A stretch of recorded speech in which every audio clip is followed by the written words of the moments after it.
so crazy.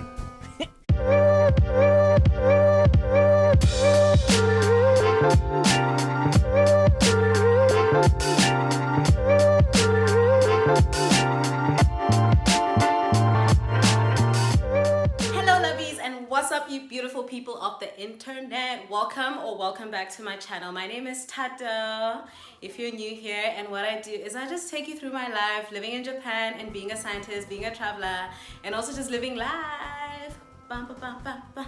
Yeah, so welcome to my channel. We have fun over here and I would love it if you stay. So if you're not subscribed yet, please just click that subscribe button, like this video, because it's gonna be wholesome, it's gonna be different. It's gonna be different today. I just wanted to show you a little bit more about myself, my personality, a part of me that I haven't shared with you yet.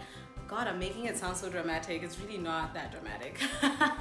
So yeah, welcome to my channel, guys. Today we're gonna talk about books and my love for reading. That's what it is. It really isn't dramatic. I'm just like, okay. So yeah, but before we get into the video though, like, look at my hairstyle, guys. I did this myself. I twisted the hairs on here. Look at the little flower. Isn't that cute? I just got back from a trip today and then I was washing my hair and I just didn't know what to do with it. But you know, your hands just start doing stuff and it turned out great. I love it. It's all tucked in and it's sweet and cute. So if you like my hairstyle, please comment with a flower emoji in the comment section. I'll give you time. I'll wait. You did that? Okay, cool. We can move on to today's topic. If you guys have been watching my videos, you will know that I've been reading this book, Gyasi's, I don't know how to pronounce her surname correctly or even her name, but she is a Ghanaian American author and she's written 2 books so far. This is her second.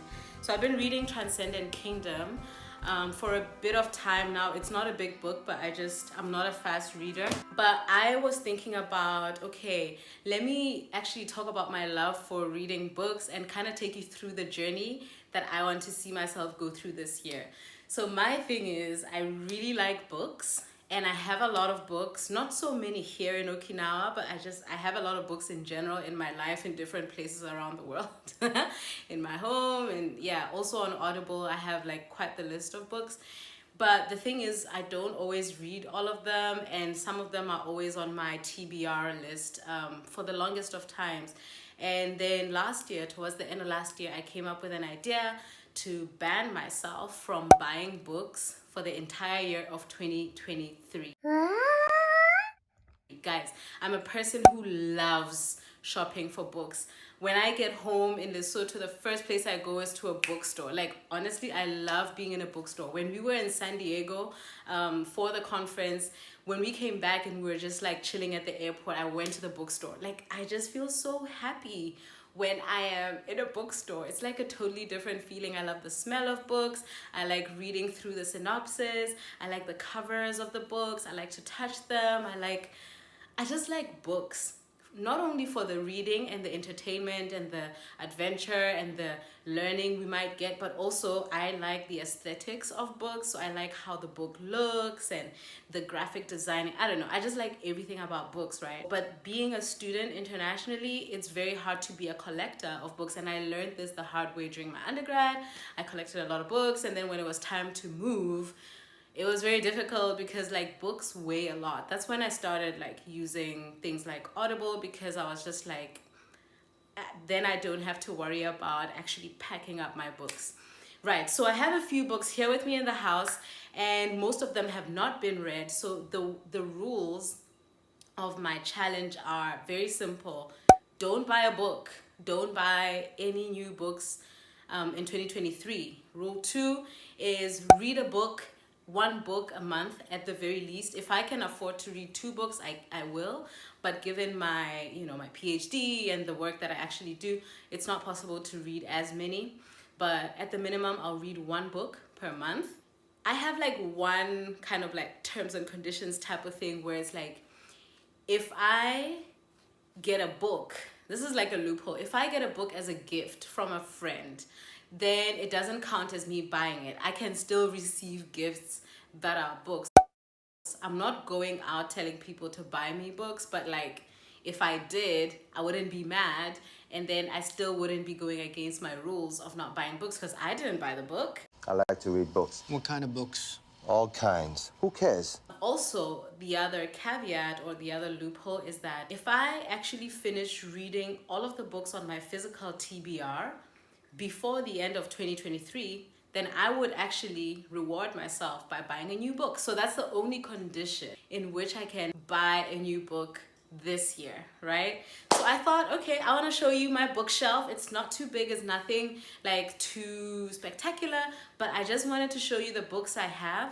And since I'm almost done with this one, maybe you guys can then suggest what my next books for April, May, and June could be, just from my bookshelf, like what order should I read those books. So I thought that would be a fun challenge for myself and for you guys. Also, if you have like the same taste in books as I do, definitely like leave a comment down below or leave any recommendations that you have.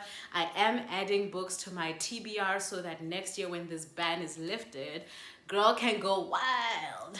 Girl can go wild. Girl can go wild, okay?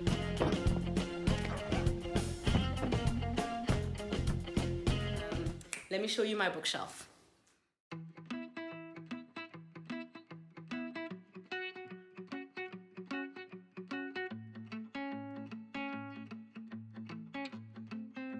Okay guys, this is my bookshelf. As I've told you, it's not very big. It's definitely not as big as I would have wanted it to be. If this was like my permanent house that I would never move from, then the whole wall would be a bookshelf. But this is what I have right now. Let me get this so I could sit down while talking to you guys. So this is my physical bookshelf. I won't really be talking about my Audible library, but this is my physical library, and it has been arranged this way for a reason. So basically these three books,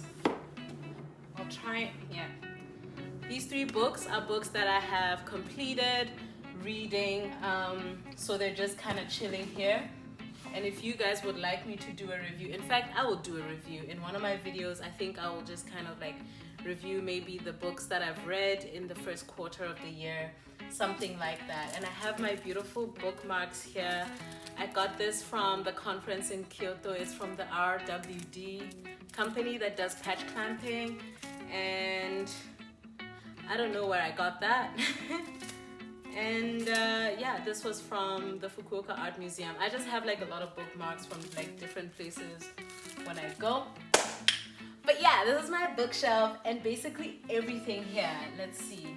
So these guys have not been read at all, and these guys have not been read. This one is a book that, it's a textbook. In fact, it's not the only textbook, but yeah, it's one of the textbooks, so I don't necessarily have to finish that. Same thing goes for like the Scrabble dictionary. Obviously, we'll only use it when we're playing Scrabble. And also remembering the kanji, that's a textbook. Okay, so I'm gonna go through them one by one, right? This book is called Rocks and Minerals. It's like one of those books for kids that teach you about like different minerals on the earth, how they are found, what color are they, how they are mined, and what's their availability and stuff like that. I got it in the US because I wanted to read it on the plane. I think I read one page, I fell asleep, and then I never opened it again. And the Mountains Echoed. This is by one of my favorite authors, Khaled Hosseini. I've read The Kite Runner and I've read 1,000 Splendid Suns by him. And this is like one of the books I haven't read, and I'm thinking of making this one my next read. But we'll see what you guys suggest in the comment section. So like you can suggest this or you can suggest another one and I'll read that instead. But yeah, definitely on my soon to be read list. Yeah, as I go through them, just see if you guys have like similar ones. So this is the Scrabble dictionary. That's why I'm just putting it down because I don't actually have to read that. And this is a Japanese book that I picked up because I was in that phase of like, I want to start reading more Japanese, and I think this is made for kids. I haven't read it, so I should read it. And it's like, it's short, it's got like pictures, and yeah, it's a graphic book, so it should be okay to read really quickly. And of course, this is the 7 Habits of Highly Effective People. I've read this book as part of my courses at the African Leadership Academy, but not in its entirety. We used to get like excerpts from the book, and talk about them, discuss them, analyze the text, but I've never actually read the book from front to back, so I wanted to have that experience. So yeah, it's definitely on my to be read list for this year. And then 100 Years of Solitude, a highly recommended book from so many readers.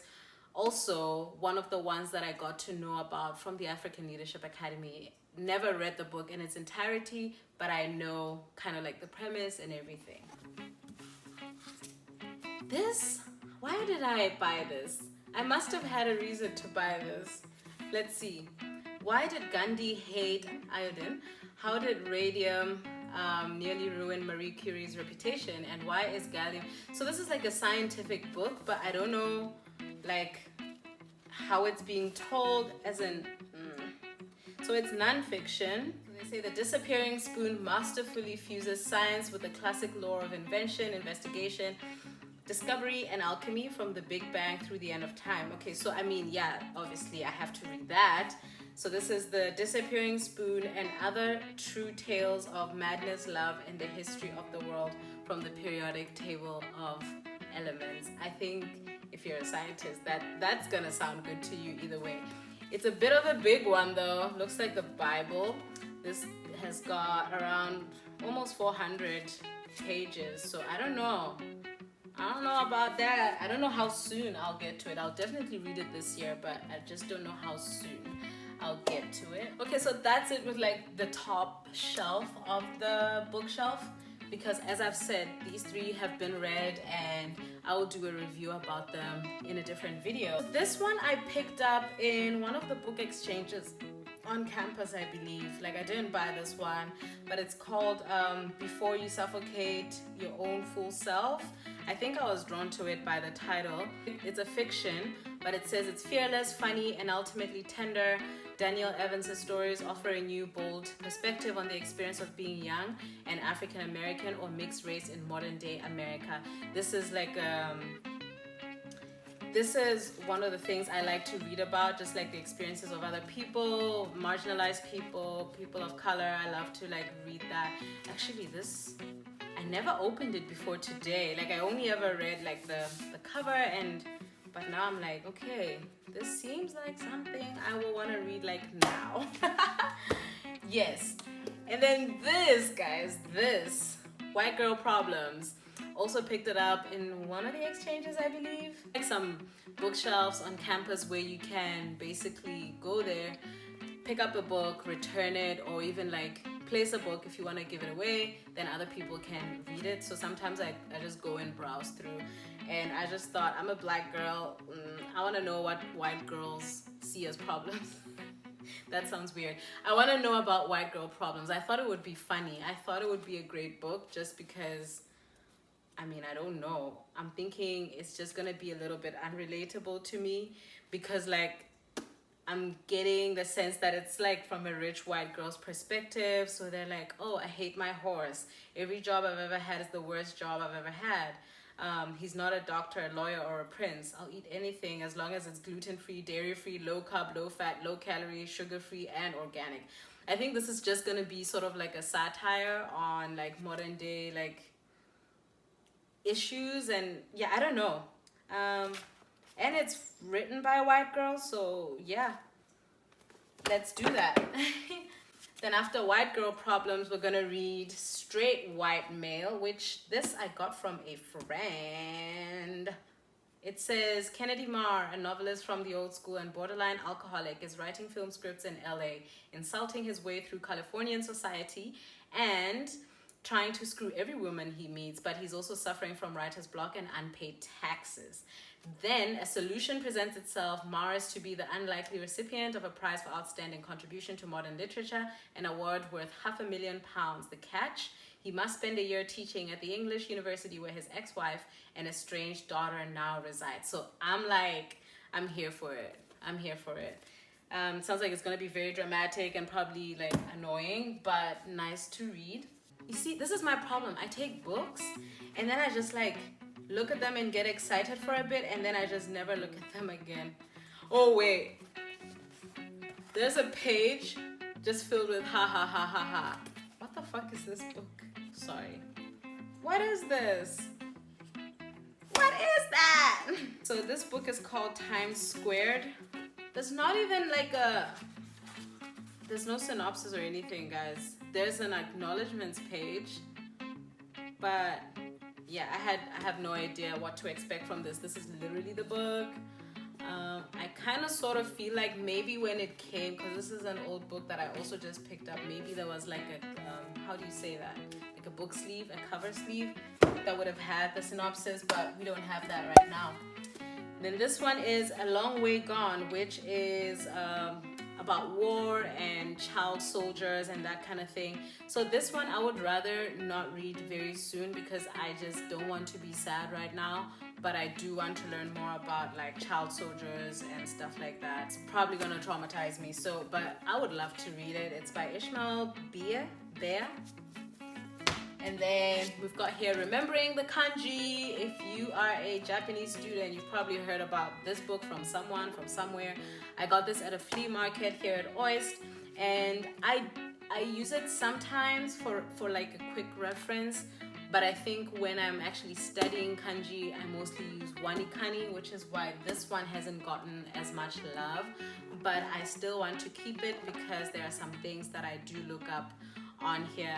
But I will say this one, I think it's meant more for people who actually want to practice writing the kanji, but wanikani is more focused on like the reading and understanding of the kanji. So actually, since it's a textbook sort of thing, I'll just place it right next to this math book so that the bookshelf makes sense. We're almost done, guys, like stay with me. We have Alexander McCall Smith, and this book is called The Minor Adjustment Beauty Salon. I got it from a friend who was leaving Okinawa. Again, you see, when you're leaving a place, now you have to figure out, who do I give these books to? This was before the book exchange thing happened, so they had to like either sell the books or like, I don't know, trash them. So he was like, hey, do you want to read this book?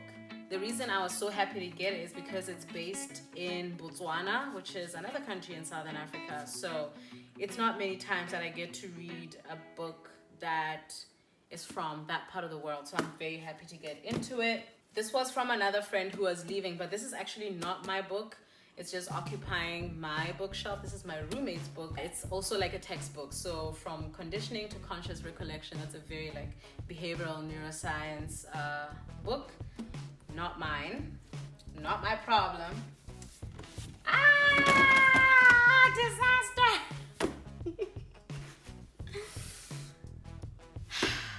You failure. All right, we're almost there. Phantoms in the Brain, a neuroscience book from Ramachandran, who is a Nobel laureate. He's the Indian guy who's a medical doctor and neuroscientist and went on to win the Nobel Prize.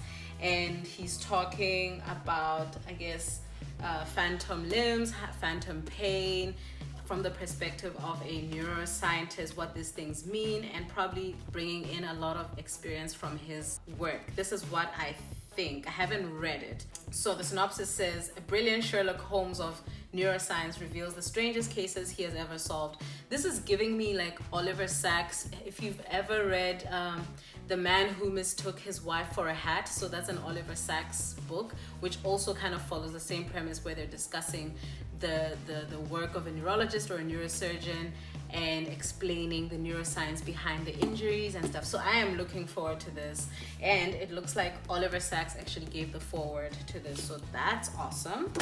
Arundhati Roy, The God of Small Things. So this book, I got it because when I was a ALA, the African Leadership Academy, the students who were taking literature, I think they had this book as part of like one of their reading books. I didn't do literature, but I remember seeing it in a bookstore one time, and I was like, oh, that's the book they used to really rave about, and everybody was like giving it praises and everything, so I just got it for myself. I haven't gotten through it. As you can see, it has a bookmark already. I tried to read it, didn't really quite get too much into it. I was on page 21 apparently when I gave up, but I did not give up. It's still there. I'm probably just gonna start afresh because as of now I don't remember what I had read, so I'll just place this bookmark in the front page because girl needs to start right there. Does not have a synopsis either, but it does have some quotes from people who've read it. They say it's a sad story and told very hilariously, very tenderly, and very craftily. It is rare to find a book that so effectively cuts through the clothes of nationality, caste, and religion to reveal the bare bones of humanity. Yeah, so I'm looking forward to that. This book won the 1997 Booker Prize, so obviously must be good. Finally! Yes. I think? Yes. Finally, Rich Dad Poor Dad. Okay.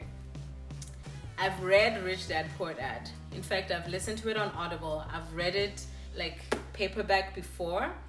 And then I sold it. I sold my copy to someone. I still have it on Audible. But when I saw it again, I wanted to have the copy again. This is a book that I find, although I know it's controversial, but I find the lessons in here so valuable, and it's a book that I like to just keep and refer to. And I'm thinking of maybe next time I read it, I'll just also have the audiobook playing and then see how that goes as an experience. But honestly, I just think that this is like one of the classic self-help financial textbook type of books that people should really read and get to know. It's like one of the ones I read in my entry to like financial education and personal finance. And yeah, like it has a special place in my heart, no matter how like controversial it might be. But yeah, Rich Dad Poor Dad by Robert Kiyosaki. So as you can see, my taste is varied. Yeah, my taste is varied in books as it is with other things. I have a varied taste for food, varied taste for men, varied taste for books. So it is what it is. I have a lot of like sciencey books. I have like novels. When it comes to novels, I think I do like African and also Middle Eastern fiction, historical fiction. And I enjoy that quite a bit. I'm not too much into romance, although I'm thinking I want to get into that because of this book, It Ends With Us, which I read in December last year. Yeah, like I'm always open to expand my horizon when it comes to books. I think the one genre which I cannot see myself kind of entering, at least not in the near future, I'm not saying it's impossible, but I'm just saying like one genre which honestly I've just never been into it, and a couple of books that I've tried in this genre, I just find them just so a bit unbearable, is like fantasy, and yeah, I can't do it, not right now. I'm not no. But I think anything that's like self-help or like financial independence, personal finance, so like both fiction, non-fiction, historical fiction, and romance, drama, I could do those. So if you guys have recommendations from your own bookshelves, please do share them with me today. I would like to add them either to my physical or my audio library, which I haven't shown you. But yeah, if you suggest something that I don't have, then that's cool. I'll do like a wrap up of my first quarter of reading, and then yeah, we'll see about that. Thank you guys. I have to clean up this mess now. Bye bye. Alright, so how do I want to do this?